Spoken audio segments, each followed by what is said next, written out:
ગુજરાત ન્યૂઝમાં આપનું સ્વાગત છે। શ્રીજી મહોત્સવની હવે ગણતરીના જ દિવસો બાકી રહ્યા છે, ત્યારે આ વર્ષે ગણેશ આગમન યાત્રાનો નવો ટ્રેન્ડ શરૂ થયો છે। આ વર્ષે ગણેશ આગમન યાત્રાનો નવો ટ્રેન્ડ શરૂ થતા માત્ર 10 દિવસનો ઉત્સવ 20 દિવસ સુધી ઉજવાતો થયો છે।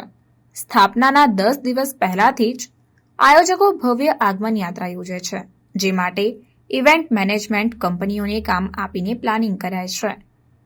આતશબાજી અને લાઇવ પરફોર્મન્સ સાથે નીકળતી ભવ્ય આગમન યાત્રા પાછળ મંડળો 20 લાખ સુધીનો ખર્ચ કરે છે। મોટી આગમન યાત્રામાં 20,000થી વધારે લોકો જોડાય છે અને યાત્રાની થીમ પણ હોય છે। યાત્રામાં આર્ટિસ્ટો શ્રી હનુમાનજી મહારાજ, પ્રભુ શ્રી રામજી સહિતના પાત્રો ભજવે છે। યાત્રાની થીમ પણ હોય છે, જેમાં શ્રાવણ માસની થીમ, ભસ્મ theme, Kantara theme, Ujjain Kerala theme, Vrindavan theme રાખવામાં આવે છે।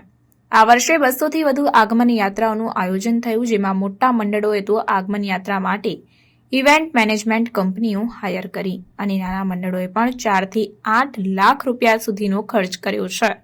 યાત્રામાં લાઇવ પરફોર્મન્સ અને આતશબાજી સાથે જ હજારોની મેદની ઉમટી પડે છે।